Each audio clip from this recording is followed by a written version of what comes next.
Halo, jumpa kembali dengan saya Haryono Setiadi pada mata kuliah Etika Profesi pertemuan ketiga. Saat ini kita sering sekali ya mendengar kata atau istilah profesi. Sering sekali istilah ini juga dihubungkan dengan pekerjaan seseorang. Tapi perlu kita ketahui bahwa tidak setiap pekerjaan itu bisa disebut dengan profesi. Karena apa? Karena profesi itu akan memiliki ciri, memiliki syarat gitu ya, memiliki karakteristik yang khusus dan sebagainya. Nah, pada pertemuan ketiga ini kita akan pelajari bersama-sama tentang apa itu profesi, profesional dan kode etik profesi. Outline perkuliahan kita pada pertemuan ini adalah kita akan membahas tiga hal, yaitu yang pertama itu adalah apa itu profesi, yang kedua adalah profesional, dan yang ketiga adalah kode etik profesi. Mari kita bahas outline yang pertama, yaitu profesi. Oke, coba perhatikan gambar yang ada di layar ini. Ini adalah merupakan gambaran beragamnya profesi pekerjaan atau profesi atau pekerjaan yang ada saat ini. Di sini terlihat ada petani gitu ya, kemudian ada dokter, ada artis, kemudian ada manajer, ada pemain sepak bola, pemadam kebakaran, penjahit gitu ya, engineer, kemudian pekerja kantoran, polisi, singer, pilot, kemudian perenang dan sebagainya. Dari gambaran beragamnya profesi ini, kita sering mendengar istilah pekerjaan gitu ya, tapi juga kita sering juga mendengar istilah profesi. Tahukah Anda bahwa ternyata antara pekerjaan dan profesi itu berbeda? Apa yang membedakan gitu ya? Kalau profesi itu adalah pekerjaan yang dilakukan sebagai kegiatan pokok. Untuk apa? Untuk menghasilkan nafkah hidup, dan kegiatan pokok tersebut mengandalkan suatu keahlian. Jadi kata kuncinya adalah bahwa profesi itu merupakan kegiatan yang utama, kegiatan yang pokok, dan tentunya juga didasari pada keahlian yang dimiliki oleh seseorang itu dalam menjalankan profesi. Profesi adalah merupakan pekerjaan, namun tidak semua pekerjaan itu adalah profesi. Jadi kenapa bisa seperti itu begitu ya? Karena apa? Karena profesi itu memiliki karakteristik yang membedakan dari pekerjaan yang lainnya. Jadi sudah mulai menangkap ya kenapa profesi itu tidak semua pekerjaan itu adalah profesi. Karena apa? Karena memiliki karakteristik khusus gitu ya, yang membedakan profesi tersebut dengan pekerjaan yang lainnya. Karakteristik tersebut adalah misalnya mengandalkan suatu keterampilan atau keahlian yang khusus gitu ya. Jadi dalam menjalankan pekerjaan tersebut, seorang profesi tersebut mengandalkan sebuah skill atau keterampilan atau keahlian yang khusus. Kemudian dilaksanakan sebagai suatu pekerjaan atau kegiatan utama atau purna waktu, atau tidak dikerjakan secara paruh waktu tapi benar-benar full time, purna waktu. Kemudian profesi itu biasanya juga dilaksanakan sebagai sumber utama dalam mencari nafkah hidup. Jadi dalam seorang itu biasanya kan ada penghasilan yang utama, ada yang penghasilan yang sampingan gitu ya. Nah, profesi itu cirinya adalah dia mendasarkan pekerjaan itu sebagai sumber pekerjaan utama dalam mencari nafkah. Kemudian biasanya dilaksanakan dengan keterlibatan pribadi yang mendalam. Jadi ini terkait dengan passion gitu ya. Seseorang yang sudah mempunyai passion tertentu, dia akan nyaman bekerja pada bidang tertentu. Sehingga ketika dia nyaman, dia bekerja dengan hati begitu ya. Dan tentunya dia akan melaksanakan pekerjaan itu dengan sepenuh hati, mempunyai keterlibatan pribadi yang mendalam. Baik, secara khusus profesi itu mempunyai ciri-ciri sebagai berikut. Jadi tadi sudah saya sebutkan ya secara umum. Key-nya adalah pengetahuan khusus. Pengetahuan khusus itu apa? Pengetahuan khusus itu adalah keahlian dan keterampilan yang dimiliki berkat adanya misalnya pendidikan formal gitu ya. Kemudian juga dilakukan dengan pelatihan atau course gitu ya, kursus singkat di luar pendidikan formalnya. Kemudian juga experience atau pengalaman yang telah dilaksanakannya bertahun-tahun gitu ya. Jadi keahlian itu ada berbagai macam gitu ya, selain dari pendidikan formal, kemudian pendidikan non formal dalam bentuk course singkat gitu ya, atau sertifikasi, pelatihan, dan juga experience atau pengalaman yang telah dilakukannya bertahun-tahun. Kemudian ciri yang kedua adalah bahwa profesi itu mempunyai kaidah dan standar moral yang sangat tinggi. Kenapa mempunyai kaidah dan standar moral yang sangat tinggi? Karena apa? Setiap pelaku profesi itu akan mendasarkan kegiatannya pada yang namanya kode etik profesi gitu ya. Nanti akan kita bahas lebih lanjut apa itu kode etik profesi. Jadi setiap aktivitas yang dilakukan oleh seorang yang bekerja atau yang melakukan aktivitas profesional, dia akan menggunakan kaidah standar moral yang tinggi karena dia akan berpedoman pada kode etik yang sudah dibuat oleh organisasi dia gitu ya. Kemudian ciri yang lainnya adalah bahwa profesi itu biasanya akan mengabdi pada kepentingan masyarakat. Idealnya seperti itu gitu ya. Jadi setiap pelaksana profesi harus meletakkan kepentingan pribadinya di bawah kepentingan masyarakat. Jadi kepentingan masyarakat itu adalah kepentingan yang utama. Kepentingan pribadi itu adalah kepentingan setelah mementingkan kepentingan khalayak umum atau masyarakat banyak. Kemudian ciri yang terakhir, profesi itu mempunyai izin khusus untuk menjalankan suatu profesi. Biasanya izin khusus itu adalah terkait dengan organisasi yang diikutinya gitu ya. Biasanya kaum profesional itu menjadi anggota dari suatu profesi. Sehingga tentunya dia ketika menjalankan profesi tersebut maka harus berizin. Contohnya misalnya dokter gitu ya, harus mempunyai SIUP, kemudian lawyer itu harus mempunyai izin berusaha dan seterusnya. Oke, ini adalah contoh-contoh gitu ya, jenis profesi yang ada gitu ya. Contohnya yang ada di Indonesia gitu ya. Ada akuntan gitu ya. Akuntan itu biasanya seorang ahli yang mempunyai pengalaman atau mempunyai keahlian di bidang akuntansi gitu ya. Dia biasanya punya skill dalam hal pengungkapan atau auditor gitu ya, kemudian pemberi kepastian mengenai informasi keuangan, apakah ini benar atau salah gitu ya. Kemudian akuntan ini informasinya tentunya dapat membantu manajer atau investor ataupun pihak-pihak lain yang membutuhkan informasi terkait dengan keuangan. Ada juga arsitek. Arsitek itu dapat diartikan sebagai seorang yang ahli di bidang merancang, mendesain gitu ya, dan melakukan pengawasan konstruksi bangunan.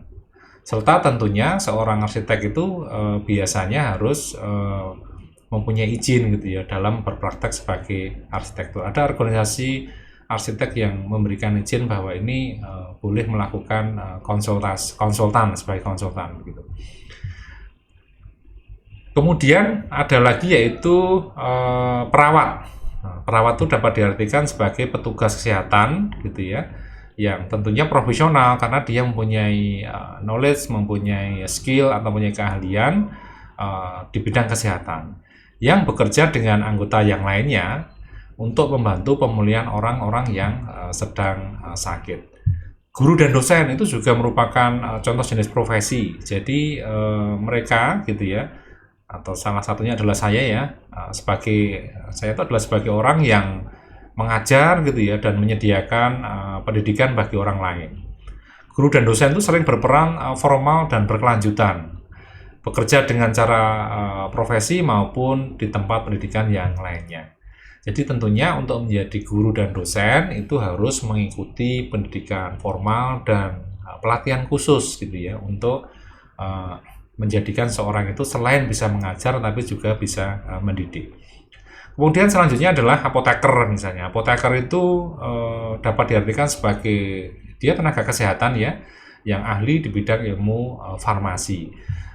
Pada umumnya profesi apoteker itu biasanya bekerja di bidang terhadap penyediaan resep gitu ya, kesehatan dalam bentuk resep medis, kemudian melakukan evaluasi kesesuaian antara resep dengan yang diberikan dengan nanti diagnosa yang akan dilakukan oleh dokter gitu ya, dan memberikan obat yang sesuai dengan anjuran dari resep medis kepada pasien.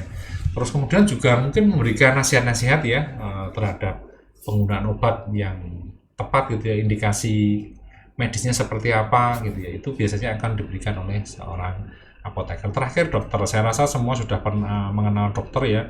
Dokter itu biasanya adalah orang yang ahli dalam memelihara kesehatan maupun menyembuhkan atau memulihkan kesehatan manusia. Profesi dokter itu biasanya membutuhkan pengetahuan dan pendidikan khusus gitu ya, harus sekolah dokter, dan juga pelatihan atau skill-skill lain yang tentunya dibutuhkan dalam proses membantu pekerjaan ini. Baik, selanjutnya saya akan membahas mengenai syarat dari suatu profesi. Jadi syarat menjadi profesi itu adalah tentunya harus memiliki pengetahuan khusus gitu ya di bidang ilmu tertentu. Jadi skillnya ini khusus, tidak skill yang general. Kemudian melibatkan berbagai kegiatan intelektual. Jadi kegiatan intelektual itu contohnya misalnya seorang dokter melakukan aktivitas dalam hal melakukan operasi gitu ya, tindakan-tindakan medis gitu ya. Itu akan melibatkan berbagai kegiatan-kegiatan yang sifatnya adalah intelektual. Kemudian membutuhkan adanya suatu persiapan tertentu yang cukup dalam. Jadi bukan hanya sekedar latihan saja. Jadi dalam menjalankan sebuah profesi itu biasanya akan membutuhkan prepare yang tentunya sangat panjang gitu ya. Jadi bukan hanya untuk sekedar latihan, tapi memang benar-benar ini diterapkan dalam proses untuk menyelesaikan suatu masalah. Kemudian membutuhkan latihan yang berkesinambungan di dalam melaksanakan pekerjaan atau jabatannya. Lebih mengutamakan kepentingan masyarakat di atas kepentingan pribadi. Kemudian syarat yang lainnya adalah biasanya profesi itu biasanya ada sebuah organisasi yang menampung para profesional nih ya, sesuai dengan bidang profesinya. Kemudian yang terakhir adalah biasanya selain ada organisasi profesional, tentunya ada juga kode etik yang dibuat dalam bentuk baku gitu ya, sebagai pelaksanaan pekerjaannya. Kode etik itu akan mengatur kewajibannya apa, haknya apa gitu ya. Kemudian item-item dari kewajiban itu seperti apa, itu akan diatur secara detail dalam kode etik standar ini. Oke, selanjutnya adalah saya akan membahas mengenai karakteristik profesi. Jadi pada dasarnya profesi itu sangat berhubungan dengan pekerjaan, namun tidak semua pekerjaan itu merupakan profesi. Sehingga terdapat beberapa karakteristik yang membedakan antara profesi itu dengan pekerjaan yang lainnya. Yang pertama adalah keahlian itu berdasarkan pengetahuan teoritis gitu ya. Jadi keahlian yang didapatkan atau pengetahuan yang didapatkan itu biasanya kemudian didapatkan dari bangku perkuliahan gitu ya, yang sangat fundamental, kemudian diterapkan, dipraktekkan dalam pengetahuan tersebut. Kemudian karakteristik yang lainnya adalah adanya pendidikan yang ekstensif gitu ya. Maksudnya pendidikan yang ekstensif itu adalah bahwa proses pendidikan yang dilakukan itu cukup lama biasanya, dengan jenjang pendidikan yang tinggi bagi profesional yang prestisius. Jadi biasanya dalam proses untuk mendapatkan menuju profesi yang diinginkan gitu ya, biasanya selain ada pendidikan dasar juga ada eksternnya atau pendidikan yang lanjutannya gitu ya. Dokter biasanya setelah sumpah dokter, maka untuk menjadi seorang dokter dia harus melakukan koas gitu ya. Koas itu artinya dia harus praktek di rumah sakit selama 2 tahun. Kemudian pengacara gitu ya, setelah dia lulus sarjana hukum, dia harus melanjutkan profesi, praktek, dan mungkin melakukan pendidikan formal untuk profesi gitu ya, sebagai lawyer dan seterusnya. Kemudian biasanya terdapat ujian kompetensi. Jadi ujian kompetensi itu biasanya mengenai pengetahuan di bidang tertentu gitu ya, di mana umumnya terdapat syarat untuk tes lulus yang menguji pengetahuan teoritisnya. Jadi ujian kompetensi itu dibutuhkan untuk menguji apakah seseorang itu kompeten di bidangnya. Biasanya dilakukan dengan melalui ujian gitu ya. Kemudian selain itu juga terdapat pelatihan institusional gitu ya.